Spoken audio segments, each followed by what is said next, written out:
this episode of Book Reports Podcast. Sam and Bryce improve Twilight. Moose versus trains. The Book Thing. I'm Al-Qaeda. Beep beep, I'm a lighthouse. Canadians are nice. Nautical terminology. Shark back scratcher. And much, much more.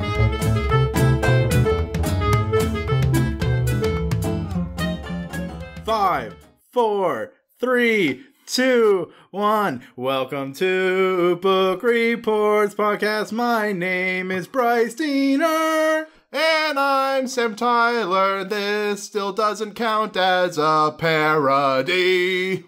Yes, it does. You're right. Good job. I changed all the words. Bryce's New Year's resolution is to force Sam to make up songs on the spot.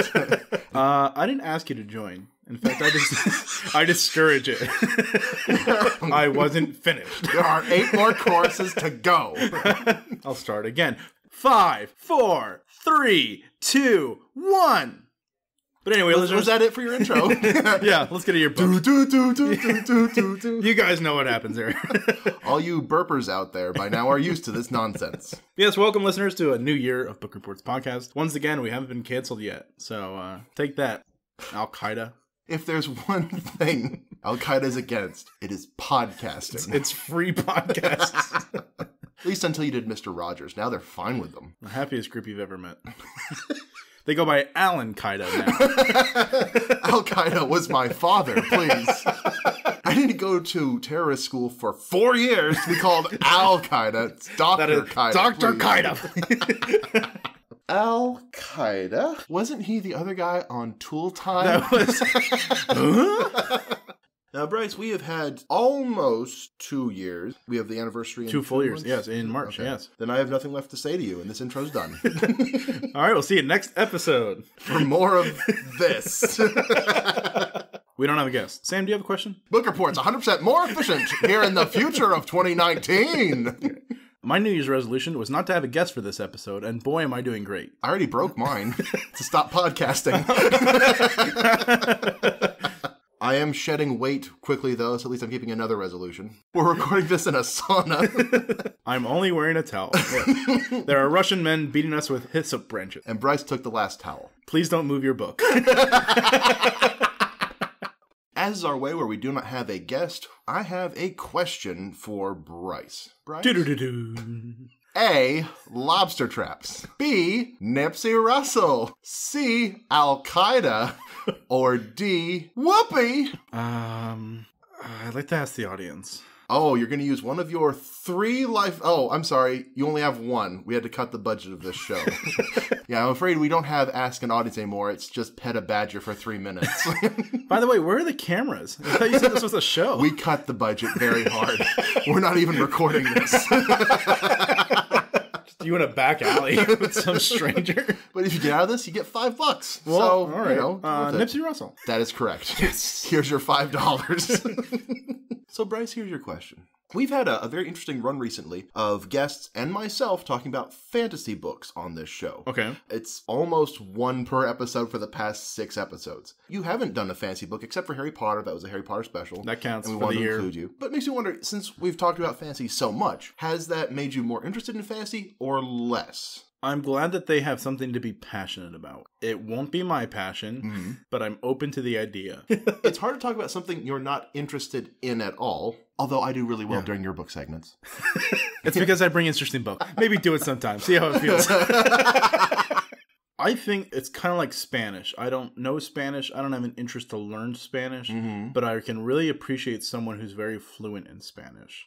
From afar. That they've taken the time to learn another language. Okay. I think that's the same with fantasy. It's like, it's not really interesting to me. Like, I'm not going to completely shut myself off to the idea. You've read 2 fantasy series that you really seem to enjoy greatly, Harry Potter, Game of Thrones. Sure. What is the Venn diagram, you mean? Well, like, it just makes me wonder, what about these books pulled you into them, if not the fact that it's fantasy? In both cases, for Game of Thrones and Harry Potter, I just kind of stumbled into them, and I thought, well, I might as well give it a chance. So I think if there is a series out there that I can just accidentally stumble into and give it a chance, they can change my mind. Take a chance. Is there a fantasy series you have tried before that you did not get into? Or are these the only 2 that you've really tried? I've also read like C.S. Lewis's Chronicles of Narnia. I've also read his space trilogy. There's definitely some fantasy series I've gotten into. I just don't talk about on the podcast. But those are all ones you've enjoyed, though, right? Well, sure, yeah. So is it safe to say, Bryce, you have enjoyed 100% of the fantasy you have read? Yes. I think like when you read a book about, like, let's say the life of Winston Churchill, you're not going to get a 20-part book series where you have to go out and buy the next book to find out what happened in the next year of Winston Churchill. Usually they can pack it into one, like, 800-page book. Says a person who read all 7 Harry Potter books, plus Beetle the Bard. Best investment I've ever had. Quidditch Through the Ages, Fantastic Beasts Where to Find Them, and, dare I say, the last one that we won't name. We will not. The book that shall not be named. Did you read Twilight? Would you? Probably not. There's so many books I want to read.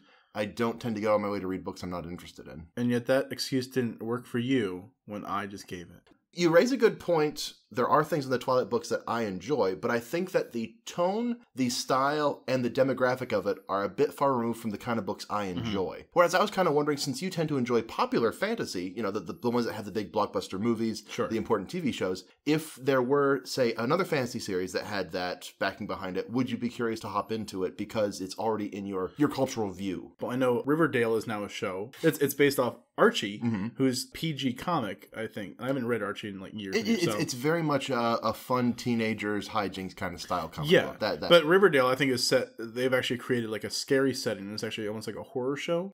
So maybe that's something I could get into because of. Maybe I'll start reading Archie next to Riverdale. I guess that's what I'm getting at. Next episode, Bryce brings in Archie. You said you don't like the romance of Twilight. I heard that they made a edited version of Star Wars where they took Jar Jar Binks out to make it a better movie. Do you think if they took the romance out of Twilight, you would enjoy the series more? So, like, let's say they remove Bella altogether. I think it's the third book in the series is Eclipse. I saw the movie Eclipse because it's fun to watch it with my family. And Eclipse has vampire revenge stories, vampire war stories, vampire and werewolf war stories, interesting stuff about how vampires work. And it's got all this really cool stuff in the background. It's a shame the camera's pointed towards Edward and Bella. It really is. There's lots of really neat stuff in the background. There's really cool world building in it. It's got interesting bits and pieces of history in it. Really a shame that the main focus is not all the cool stuff, though. It's this love story I don't care anything about. So honestly, Stephanie Meyer's made a very interesting world for interesting stories to inhabit. And if there had been a story that I cared about set in this world, I would absolutely have read it. I mean, if there was something more interesting for her to talk about, I would give that my attention, yeah. So listeners, if you're listening, ignore the part of the intro where I don't read fantasy and you want to introduce a book to me. Rewrite Twilight for Sam and then he'll read it.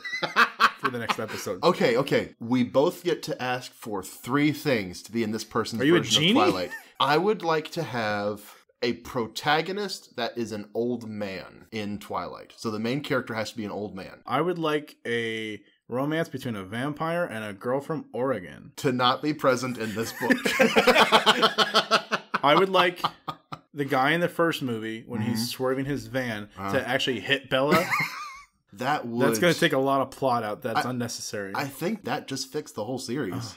But since we promised you 3 each. That's true, yes. I would like for there to be a monkey who becomes a vampire but still gets up to hijinks. So a vampiric monkey that like throws garbage and... So Curious George the Immortal. Yes. I'd like a backstory in the background that's constantly going on that you only notice like the second time you're watching. Oh, yeah. That's increasingly more interesting. Yeah. That's good. Like, why does that guy have a whole stack of pancakes? Where's he going with that? He's eating those. No, keep panning. No, we lost him. The monkey's eating pancakes. Get back there. Get back there. For my third, then. Yes. Going off of what you talked about, I want for there to be a twist ending. Okay. And it turns out all the vampires were dead the whole time. Wait. And for my twist ending, I want Harry Potter to wake up in the stairwell and think, wow, that was a weird dream. And then that's where Harry Potter starts. And then he turns to his wife, Emily. And he wakes up in bed with Bob Hope. Or Bob Hope. No, who am I thinking? It's too late. That's your wish.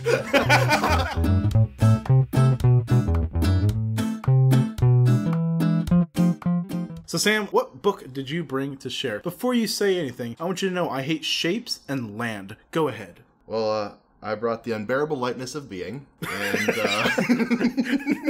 I brought The Truth by Terry Pratchett. This is book 25 in the Discworld series, which is a fantasy satire series. In case you couldn't tell, since it is book 25, I have been reading this series for a while now. It is a completely wonderful, completely brilliant, completely frivolous, and completely deep series all at the same time. Okay. It is some of the best satire written, and it is some of the best fantasy written. What year was this written, do you know? 2000. Oh, really? Okay. A mere 18, it's a spryly young 18-year-old. Terry Pratchett is a fantastic author. He's one of those people who really is able to put deep philosophical thought into completely silly situations. Is this the one where he makes fun of religions? No, it is not. No. What one's that? That's Small Gods. That's another really good one.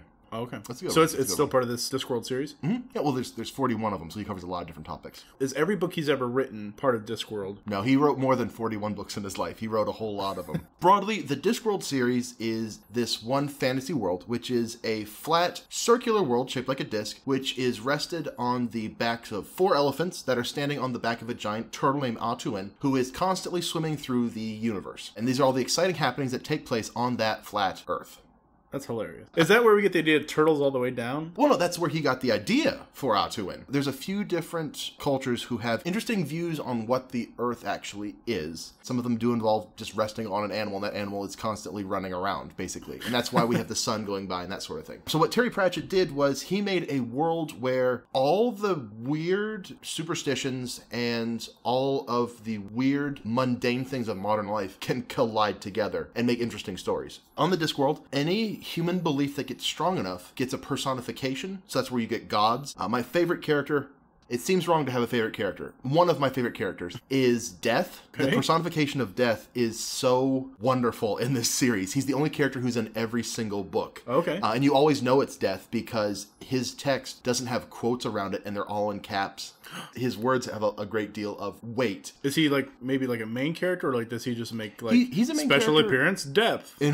He is a main character in, I think, 4 or 5 books. And in the rest, he just shows up because people die. But he's a very neat character. Loves cats. Human belief has a lot to do on this world, but it's also a world that is constantly changing and moving into the future. And one of the fun things that Terry Pratchett does to make satire is he puts modern concepts and modern technology into this fantasy setting. And that's very much what this book is today. This is the story of the first newspaper in the city of Ankh-Morpork, which is his main huge city. It's a combination of Washington, D.C. and London and New York, just all combined together. It's this massive, dirty, chaotic city that's all overseen by one man called the Patrician. It's the first newspaper in this city. This is sort of old ground for him. He's done this a few different times. He had Moving Pictures, which was his story about how the first movie company gets set up in Discworld. Soul Music, which was all about the rock and roll industry showing up. This is a fun return to form in some ways. Again, it's satire, so because he's talking about news, he talks about how media affects our lives, what actually is news, what news is fit to print, what news isn't fit to print, and what news do people want to hear, and what news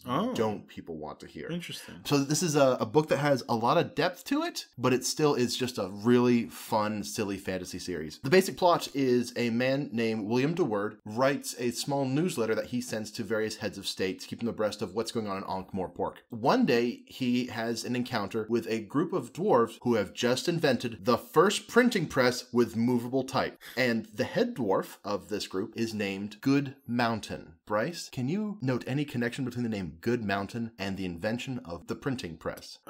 No. The word for good in German is Guten, and mountain is mountain. That's why Guten Mountain, the famous inventor of the printing press. Yeah. Gutenberg. Yeah, Gutenberg. Interesting. That's the kind of humor in these books. There's jokes you're going to catch, there's jokes you're not going to catch. And together, William DeWord and Good Mountain start a newspaper. And eventually they have a great girl Friday named Sakuresa who comes in and becomes one of their ace reporters. They have a vampire named Otto who has sworn off blood forever and takes pictures. Sadly, the Flash kills him every time he takes a picture, so he has to reform. But he's very passionate about his work. That's funny. Together, they uncover a very interesting conspiracy that goes all the way to the top. This sounds like it's the plot of the book, but this is just the setup for the plot of the book. But the conspiracy is that a group that are tired of the patrician, the guy in charge of the town, is letting in dwarves and trolls and vampires and werewolves in this city. They don't want that kind of rubbish. They want just to be a human city. So they decide to replace him with a man who looks just like the patrician and have him be in charge of the city. Again, it sounds like a spoiler, but that's just the beginning of the book. That happens in the first 50 pages. Not a problem at all. This book is basically a conspiracy thriller, like All the King's Men, that kind of thing. Sure. Because of that, Terry Pratchett couldn't help himself but include numerous references to the Watergate scandal. Okay? Two of the conspirators come into Ankh-Morpork through this one entrance, which has a stream running through it, so boats can go through. It is a... Watergate. Exactly. The group that wants to get rid of the patrician are the Committee to Unelect the Patrician, as opposed to the group that was implicated in Watergate, the Committee to Re-elect the President. The two reporters who talked to Deep Throat during the Watergate scandal met in an underground parking garage. Yeah. William DeWard's source, he meets in a above-ground, multi-tiered stable. It's things like that just, they're all through this book. And I didn't catch all of them the first time. There are, I'm sure, many more that are in here. After I read any Discworld book, there's a really great website, which is, I think, called the Annotated Terry Pratchett. And it goes through and it gives a list of the references in the books and what they're explaining. Cool. Which is good because this is an English author, so I'm not going to catch all the cultural stuff. And sometimes his stuff, like the thing about Gutenberg, I didn't catch that. And I read this whole book. Oh, good. I don't feel bad. I mean, you shouldn't. Just be yourself. But in this book, there's so much to catch. Does the website give you, like, on this page, he makes this reference and this is what it means? He does, yeah. Oh, that's cool. It's a really good website. Every single Terry Pratchett book, I go there as soon as I'm done reading it because it's so much fun to catch what I didn't get. It's whimsical. It's a lot of fun. The stakes are always high. The tone is always light. There's a real sense of joy and silliness to the entire book that's just wonderful. There's also a sense of deep philosophical thoughts and political significance all through it, too. For example, just a quick little excerpt from this book. William DeWard, the guy who makes the newspaper, the Ankh-Morpork Times. What does that name mean? Ankh-Morpork? Are you familiar with the background of Budapest? The city? Yes. No. Okay, this is where Terry Pratchett got it from. Budapest was Buda on one side of the river and Pest on the other. Okay. Put them together, it became Budapest when it became one city. Ankh-Morpork is Ankh on one side and Morpork on the other. And it became Ankh-Morpork. Yeah. Okay. It should be obvious. Yeah. Terry Pratchett is very good at naming things. Another thing I didn't get in this book is a bunch of the dwarves in this book are named after fonts. Like Wingding? But here's a quick excerpt. William DeWard is talking to the patrician, the man in charge of the city, about his newspaper. The patrician says, "Be careful. People like to be told what they already know. Remember that. They get uncomfortable when you tell them new things. New things? Well, new things aren't what they expect. They like to know that, say, a dog will bite a man. That's what dogs do. But they don't want to know that a man bites a dog because the world isn't supposed to happen like that. In short, what people think they want is news, but what they really crave is olds. I can see you got the hang of it already." Interesting. One of the major themes of this is the Ankh-Morpork Times isn't the only newspaper. The Guild of Engravers are very upset that this newspaper is stepping on their territory and is printing something you're not supposed to be able to print. They try to undercut them because they have a lot more funds because they're this important guild in town, so they start their own newspaper that is far cheaper than theirs, and they're losing money on every printing, but they hope to drive them out of business. And it's the Ankh-Morpork Inquirer, and it's all the ridiculous things about foreigners. Bizarre things are happening to people in other countries, and some of the strange things that people already believe could be true about other countries, that sort of thing. You know, the Weekly World News, that sort of thing. It's a very good exploration of how media affects our perceptions and how our perceptions affect what media we choose to believe in. It reminded me that there's this saying, there's three sides to every story: your side, my side, and the truth. It's not the truth, it's what people want to hear. They put "the truth shall set you free" at the top of their heading for their newspaper. But there's a lot of fun typological stuff because it's movable type, so things get moved around. And at one point, it's "the truth will make you fret." I thought that was pretty good. And that's how they got the name for the Times, too, because it was originally Ankh-Morpork Items, but they switched around the T and the I, and it became the Times. Terry Pratchett thinks things through, and anytime he can put a word joke in there, he will. He loves wordplay, and it's so rich, it's so fun, and that's even before we even get to story, plotting, and characters. I mean, his style is just so strong and so much fun. It's just such a great series. And this is the 25th book of the series. He still has new things to say about it. It's really a shame that the truth isn't further ahead in the series because it would be a really good jumping on point. There are a few too many reoccurring characters. For example, one of my other favorite characters is Samuel Vimes. He is the captain of the Watch. And because this is a newspaper story, the police are somewhat antagonistic. We've already had a bunch of books where the police are the main characters, and I love those characters. Sure. But in this one, they're kind of the bad guys because they don't want the facts of the case to come out. They don't want to have the newspapermen holding them accountable as much. Oh. They don't want to have some of their methods put into the newspaper. They want to have a bit more control over what people know and what people don't know. So it was fun to have some characters I love be kind of secondary antagonists in this book. Oh, interesting. That's the kind of intricacy you can get in this story. Because again, it's a newspaper story. The policeman can't be completely behind the press because there are things the policemen need to keep secret to do their job correctly. But again, it's a shame that you're not going to get the joy of seeing Sam Vimes in this role unless you've read all the other Watch novels that came before this. You're not going to get one of the most important characters in this book unless you've read the book where he was already introduced into it. The character who is sort of the deep throat of this book. And I don't want to spoil who that is and how it works, but it's a character that if you have just starting off with this book, you would have to catch up pretty quickly or you'll be missing quite a bit. Which is a shame because it was such a good book. This could be a really good first book in the series, but sadly there's too many pullbacks or callbacks. It's 24 books too late to be the first book in the series. Yeah.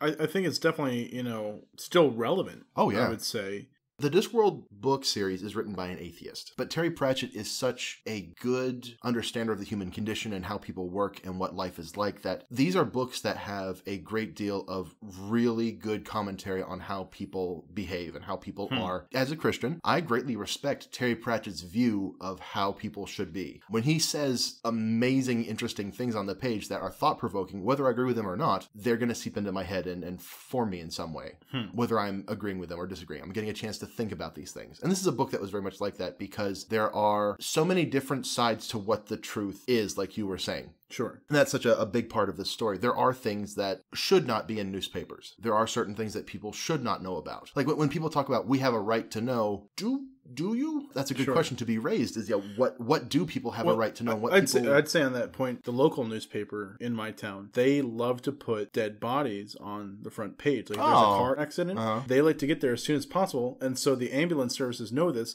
So as soon as the ambulance get there, they pull out like these big sheets and they'll drape that over these cars so that way the photo that makes the front page doesn't actually have a dead body on it. Yeah, really. And so it makes for a good story having a body there. But at the same time, it's like, what's under that tarp. You don't need to see it. Not to mention, too, the people who know the person are having that thrown in their faces repeatedly. Sure. Like, that's just disrespectful. That's a jerk thing. But I was thinking more as opposed to, like, do you feel that newspapers should have unlimited access to government secrets? What are your thoughts on WikiLeaks? Like, that's the kind of questions this book raises. And I think that's pretty cool to get from a silly fantasy book. And I think maybe like on the other extreme of that is how much does government have a right to keep private from the press? Ultimately, the job of a newspaper is to tell people what they need to know about what has happened. Yes. Hopefully without commentary. Do you agree with that? Yeah, absolutely. You think so, without commentary? I personally do not have a news source that I trust. Okay. I haven't really found one that I feel like I can trust this person to just give me information without telling me what they think about it. And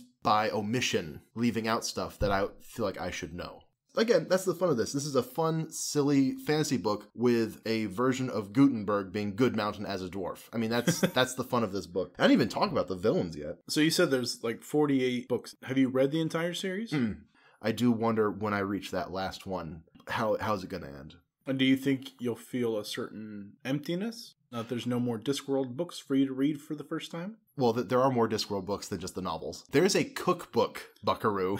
There's a guide to Ankh-Morpork. There's his science books where he talks about how the science of Discworld works. There's so much Discworld, I'm not too worried about that. But I'm really looking forward to rereading these. Once I get to the point where I've read all these novels, I'm really looking forward to going back and rereading selections from it. My favorite character, if it's not Death or Sam Vimes, is the witch Granny Weatherwax. She is wonderful, and she is awful. One of her best quotes is, "Good isn't nice." She is the... Think of the Wicked Witch of the West and make her a hero. That's kind of Granny Weatherwax. She's all about helping people, but her demeanor is the bitterest and the sharpest and sometimes the most, we'll say, very strict demeanor possible. She's a really interesting character, devoted to helping the people around her, but she's not nice. She is a very great character, and I have finished her books. I mean, she's got appearances in later ones, but the books where she's the main character are done. So I'm looking forward to going back and reading those too. This is such a huge series. By the time I've finished, I will have forgotten most of what happened in the first book. There's going to be more Discworld no matter what. That's my short answer. Question we ask every time. What didn't you like about the book?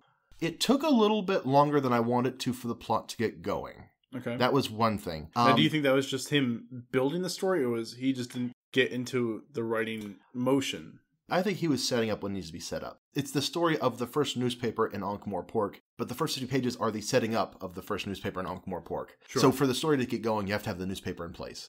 So that's understandable. The other problem I had was the two main villains are a Mr. Pin and a Mr. Tulip. And Mr. Tulip has... Basically, he's a drug addict who wants to inhale whatever he can find at hand. Okay. But he is very bad at making sure the things that he's sold are actually drugs. Like he gets ground up bath salts and whatever else by accident, and he's inhaling anything he can get his hands on. After you make that joke 20 times, kind of gets a little bit stale. He stopped making that joke after a while in the book and started moving on to other things, but that joke wore a little bit too long for me. I think that joke could have been a little bit shorter. But other than those two things, I thought this was a really good book. One last question for you then. On your book? Yeah. This was a fantasy series. Yes. Does it interest you at all, or do you think, nah?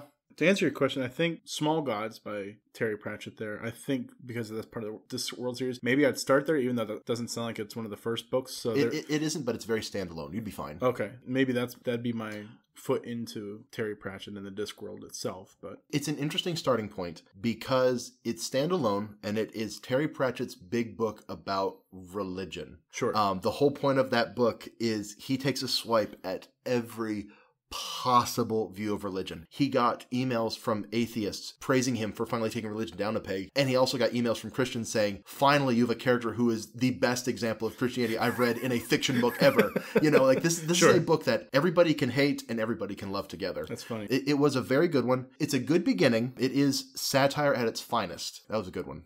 Good. Maybe that's what I need is this series is long enough that there's going to be a book that I can relate to the most. That's true. And maybe that's where I need to go in. If you do a search on Google for where should I start reading Terry Pratchett, do an image search because there are so many charts out there showing you. Oh, really? People made flow charts. Oh, that's so it's funny. Like, do you like this? Yes? No. Do you like this? Yes, no. Then read this one. You know, there are so many interesting places to begin in the Discworld series. The one place almost everybody agrees you shouldn't start is the beginning. It's really funny. The first two books of the series are so radically different to the rest of it. He hadn't really got up to speed. He hadn't really discovered his style yet. You can pick almost any book in Discworld as long as it isn't the first one.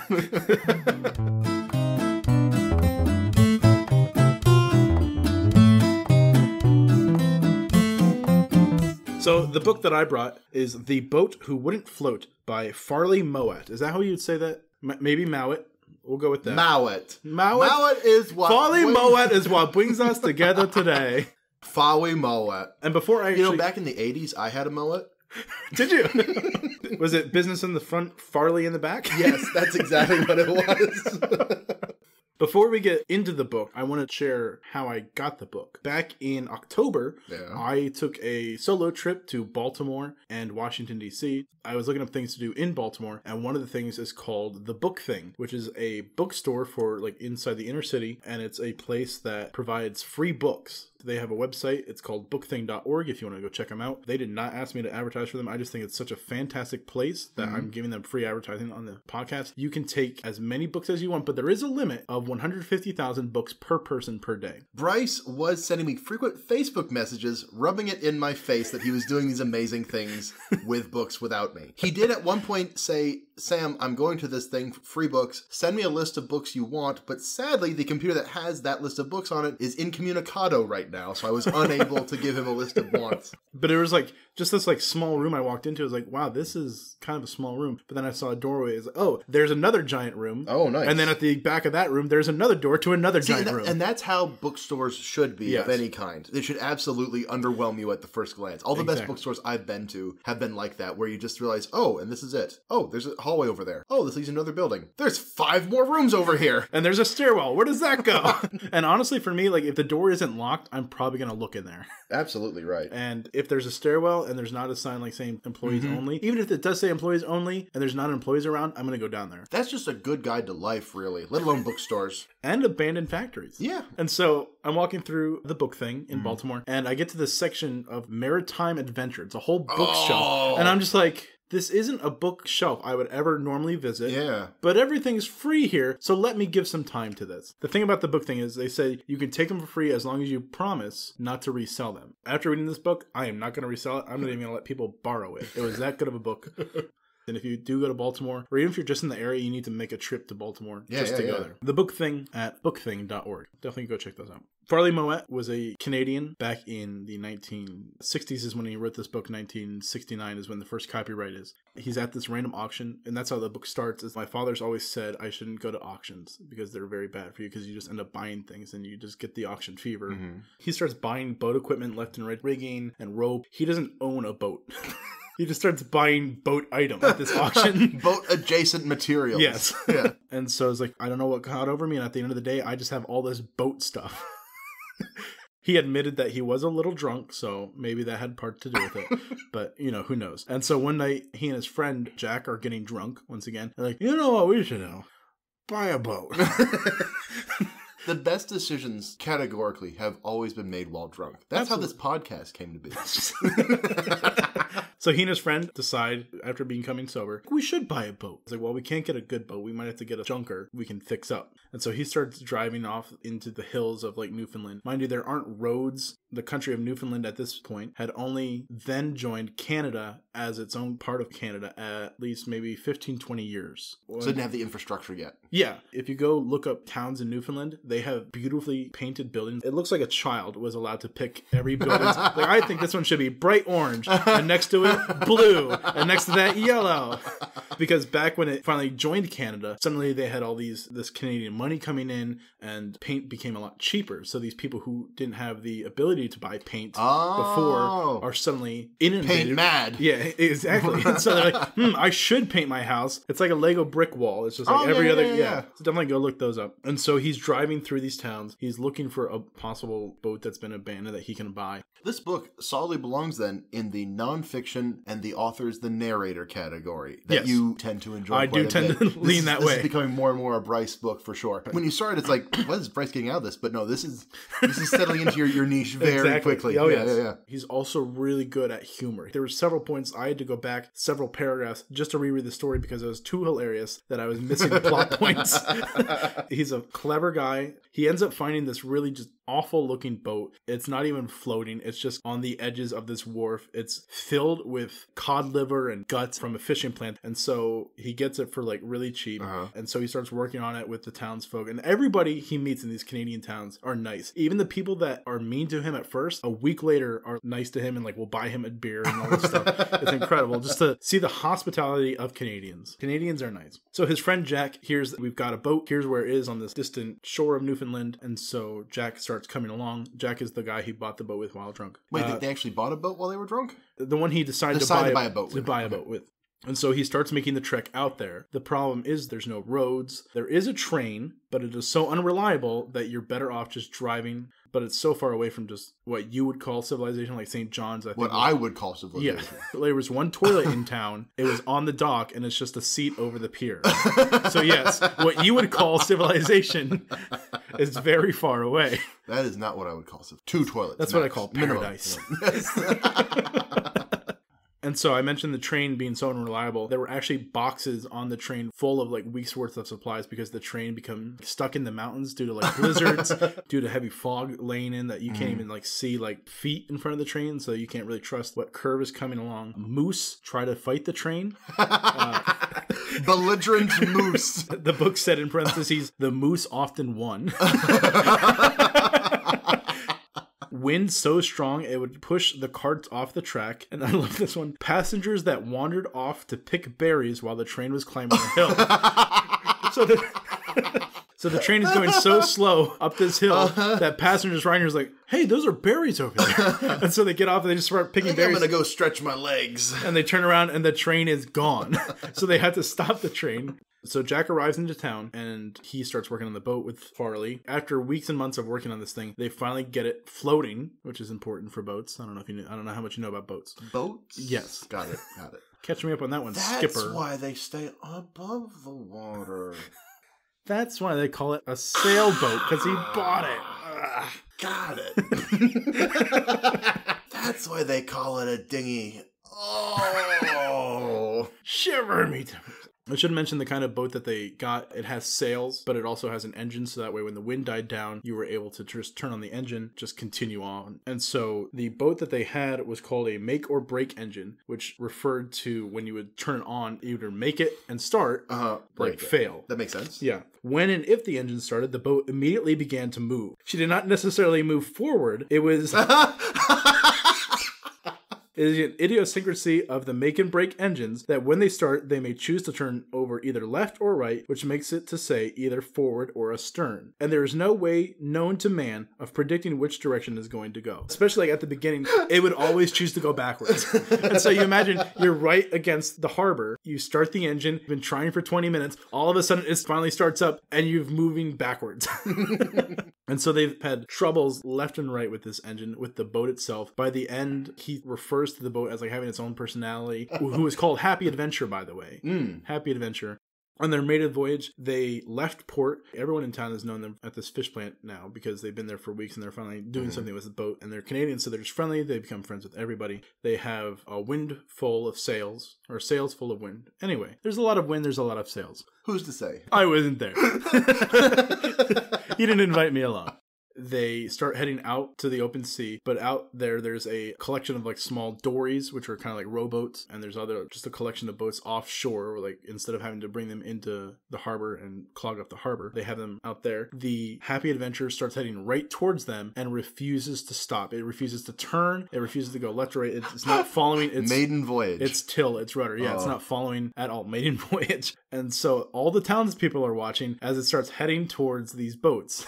So what Farley does is, knowing that the engine always kicks in reverse, and starts up the engine, and sure enough, it starts up and it starts going backwards. And so as they start coming back into port, they lower their sails so they don't get that wind, and then they cut the engine and then they repark it. And later, one of the guys in the harbor at the fish plant said it was like watching a film in reverse. Another successful voyage. They finally get the boat out. The engine's starting to work. He and Jack are setting sail, and they hit a lot of fog, so they have to stop almost every single town they come to just to kind of harbor in for the night. They come to a place called Burin Cove, Burin, for those who want to visit later. And Jack finds the only telephone in town and calls back to his business and realizes, oh, I can't continue this voyage. I need to get back to my job, and like, there's things I need to do. My friend Mike lives around here, so I'll get him to go with you instead. And Mike is this 6'6" gangly guy, biggest optimistic individual that you've ever met, and he decides to join them. He's never been on a boat before. About as qualified as everybody else. Yes. Yeah. As they are in the open sea, Farley has given Mike the ability to steer the boat. Mike is this brilliant guy. He knows like 6 languages. He can speak 3 of them fluently. So Mike is steering the boat, and it's not like one of the stereotypical like wheels. It's actually like a rudder in like the back of like almost like motorboats. The tiller. And so when you want to turn port, which is left, you pull the tiller right. And when you want to go starboard or right, you pull the tiller left. So you pull the opposite way. And so even though Mike has become very familiar with the boat, yeah, you can tell where this is going. It gets better. And so Farley is up on the highest part of the mast. He has his binoculars with him, and so he sees something, you know, several hundred yards out. And he sees something way far out, and he's like, I bet it's like a blue whale or something like that. And he's like, hey, Mike, let's go this way and head towards this. Maybe we can get a better view of it. And it turns out, like, as he's getting closer, it's like, oh, we see like a dorsal fin. That's a shark. It might be like a Greenland shark. And they pull alongside at 30, and we'll just go with it for a little bit. Farley meant 30 yards. Mike took that as 30 feet. And so he was getting closer and closer to this Greenland shark that is 10 feet longer than their boat. And the shark doesn't see them coming. It's probably the biggest thing for miles and miles. So it really doesn't have any predators. It has no reason to be afraid because it's the biggest thing in the ocean. All of a sudden, it decides to change course it comes right in front of the boat. As it comes right in front of the boat, the happy adventurer goes right over its back, skimming its back. Both the boat and the shark were fine. I think it just kind of like dazed the shark. Like, what? It's like hitting... Oh, yeah, that's the spot right there. Yeah. That's why I've been up on the surface for so long. I haven't scratched that in weeks. These flippers are really good for a lot, but not for scratching. Let me tell you. Incredible. You're out in the open ocean, and you manage to hit a shark. There's another story with Mike. They start pulling into this harbor to harbor for the night. Another ship is leaving, and so one of the things in maritime tradition is you honk your horn at ships that go past. So you go beep, beep, beep on your foghorns. Just That's the worst. Your foghorn is beep, beep, beep. Hey, there's fog over here, buddy. Hey, don't come over here. Mind the rocks. Beep, beep, just me. Just a lighthouse right over here. You better stay away. Beep, beep. I'm a lighthouse. Beep, beep, beep. Stay away. Beep, beep. I'm a lighthouse. So they're coming into harbor. They honk their foghorns at the ship. Just, hey, good to see you, sort of thing. And it turns out the port authority who helped that boat leave was finishing up for the day, started heading in, but hears these 3 beeps of the foghorn. It's like, oh, there must be another big ship coming in. So he starts heading out like in this like speedboat sort of thing, goes right past them because they're in just this little sailboat. He comes back around in French, because that's all he can speak, is like, have you seen a boat leave? Did it sink or anything? And Mike, who speaks French, starts saying, yes, it did sink because it was a submarine with a red flag with a hammer and sickle on it, implying that the Russians were invading Canada. And the French guy swears in French. And so Farley, who doesn't speak French, doesn't know what's going on. All of a sudden, Mike cracks a smile. The guy on the Port Authority boat says, all right, I'm coming aboard. I'm helping you get into shore. That part Mike translates, but Farley's like, no, we don't need him to come aboard. We're fine. And so he says, get him off. He's not coming on my boat. So the Frenchman, Port Authority, sees that and assumes that he knows what's going on with the fake submarine. So the Port Authority becomes very angry that he has been duped, that he's been lied to, that he's the butt end of this Soviet joke. So what he does is he starts taking his speedboat, goes circles around this little sailboat and starts creating like giant waves that start crashing on it. Farley gets very angry because he doesn't know what's going on. He has just told this guy, I don't want you on my boat. And all of a sudden he's gotten very angry and starts making waves. So he takes a flare gun that's used for emergencies. He fires it 10 feet over this guy's boat. The guy turns so fast away that water starts crashing over his starboard, and he turns back into the harbor. And so as they start sailing, it's like, okay, that was weird. All of a sudden, they see a collection of policemen and everyone else collecting on shore. And it's like, oh, well, this can't be good. Let's start leaving. It turns out the guys were fine after they explained the whole story. I don't think the American authorities would have been as kind, but because they were Canadian, they're like, okay, let's go have a drink together. And that's how that story ended. Canadians are nice. This book is just filled with story after story of just incredible, hilarious things. I think it's hilarious because you know he was able to write it, so he made it out in the end. The last story is, I died 3 years ago. This very night. Oh, the shark came and killed me. In my sleep. So I had mentioned earlier that Newfoundland had joined Canada maybe 20 years before this point. Around that time, Canada announces to all of its provinces and territories, we're going to celebrate 100 years of Canada. It was called Expo 76. And it was going to be held in Montreal. It was just going to be this big party of Canada's 100 years old. So Canada's 100 years old. Yes. And the bicentennial for America was in 76 as well. I suppose, that's a huge year for North America. I'm guessing that's the truth because that's what they say happened. I don't trust Flotsam. I don't trust Bulger Mitch. I don't know his name. I don't trust Canadians. I don't trust. They're nice, but I don't trust them. But not that nice. You know who's nice? Beep, beep, the lighthouse. Beep, beep, I'm the lighthouse. Beep, beep, I'm a lighthouse. There's rocks. Hey, there's rocks over here. Don't want anybody to get marooned. Enough of that. No, I think we need more. The expo's coming, everybody. You watching for it? 100 years. Wouldn't want to die before that happened. Why does everybody go away? I'm just a friendly lighthouse. I'm just trying to wave to you. Beep, beep. 76. Expo 76. So they hear about this in Newfoundland, and they're shocked. It's like, Canada joined the Newfoundland nation. And that was only 20 years ago. But they start hearing about like all these like wonderful things that are supposedly supposed to be there. And so Farley Moet and his new shipmate, Claire. And I was like, who's this Claire lady and why do they get along so well? I looked it up. They got married then. My goodness. But not in the book. And so they start slowly heading to Expo, and there's a lot of more fun stories there. Them being shipwrecked, how they have to maroon themselves on mud banks so that the mud gets into the seeping wood to clog it up so that they can make it to the next port. People at Expo hear about this boat because it's all like these big yachts, it's all these giant nice ships. In comes this tiny cruddy sailboat, and they see this police boat, and it's like, oh no. And it's like, follow us into port. And like, oh, we don't have proper tags. We don't have our name on the side, which is all true. We aren't properly registered. They're going to arrest us. Suddenly, they get an escort into harbor. They get VIP parking, I guess you could say, because everyone had heard about this ship that was like trudging along. The story got around all of Canada trying to get to Expo 76.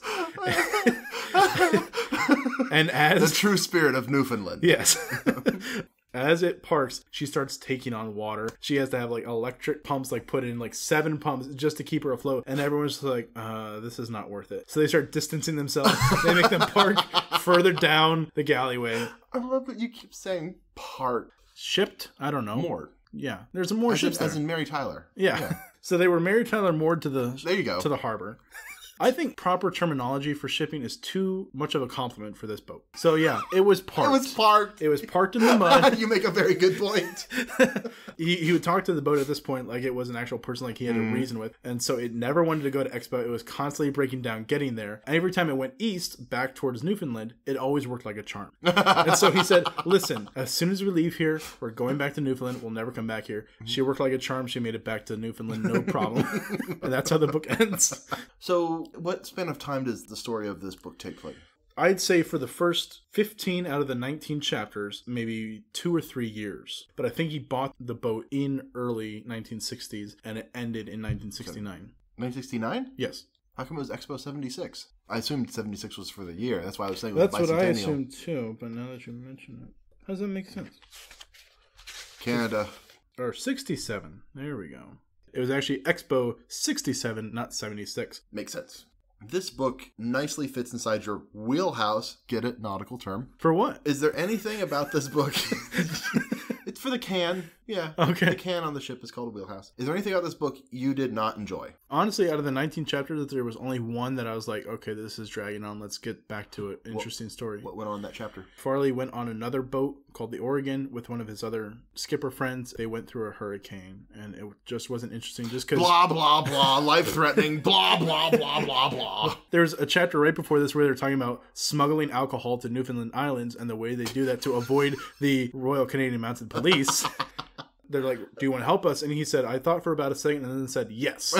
Then we get the story of him going through the hurricane. And then the next chapter is him actually smuggling all this alcohol. Oh, my goodness. He went and wrote a book about it 2 years after he did it. That's pretty impressive. But Statute of limitations very small in Newfoundland, it turns out. It's been like a week since you did it. You're good to go. Yo, You're fine. You got us. We didn't catch you. You get away this time. Let's go get a beer. Oh, did you bring this yourself? Perfect. Let's go get a beer.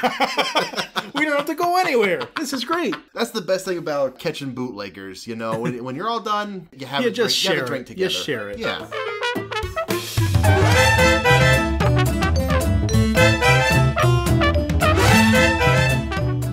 That should do it for this fantastic New Year episode of Book Reports podcast. Hey, Sam, before we get going, we do have some fan mail here, so let's open up the bag and see what we got. What's that? Mr. McFeely's at the door. He's got a VHS, but we don't have one of those players. Sorry, Mr. McFeely. We'll just have to get our mail the old-fashioned way. YouTube. Sam, a couple episodes back, I had told you how all of my friends and loved ones love you more than me. And I had specifically asked your friends and loved ones to tell me how much they love me. They didn't until now.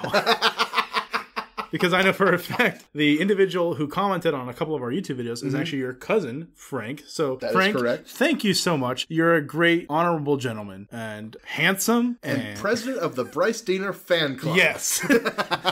boy, would I like to shake your hand for a photo. He did mention in our 19th episode on YouTube. Halloween episode, was it? That was our Halloween. It was a spooky comment. Hands down the scariest story I've read by H.P. Lovecraft, The Whisper in Darkness. The first time I read it, I chose to read it in total darkness in my basement using a computer monitor that had a black background with white text. That's already a terrible setting. Frank has eyes made of steel, by the way. That's how that works. I have read it 3 subsequent times, maintaining tradition of reading it in the dark in the basement at midnight. I can no longer drive upstate in the mountain valleys without looking between the trees searching for silhouettes of those maligned fairies, the fungi from Rugoth, a story that is truly disturbing to me to the core. So it sounds like I will not be reading it anytime soon. Because Bryce loves hopping from tree to tree in upstate New York. Wouldn't want anything to ruin that. Have you read that one specifically? I have. I've read every H.P. Lovecraft story he's written. The Whisper in Darkness is one of H.P. Lovecraft's best stories. A little surprised you chose that one, Frank. I know you love that story, but I don't know if it's the scariest one. I think we'd have to go with probably The Color Out of Space would probably be a scary one in my opinion. But I'm glad that you enjoyed it, and thanks very much for commenting. Yes, absolutely. Next time, be sure to throw more compliments my way. You'll definitely make it on the next time.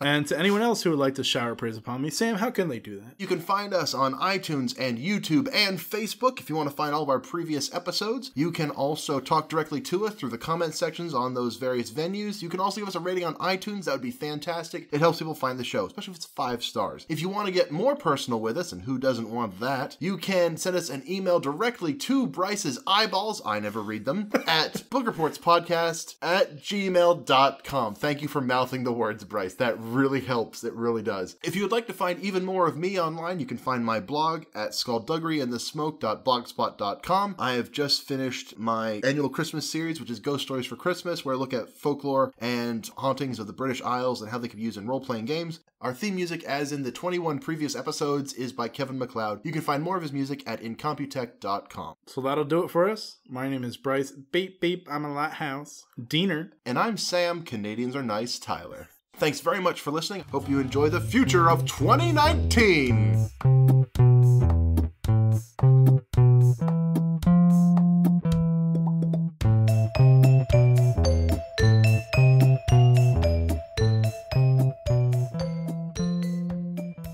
We had this multi-step ladder at work that we use like for curtains and stuff like that. And I went up to my coworker once and I said, "This is my step ladder. I never knew my real ladder."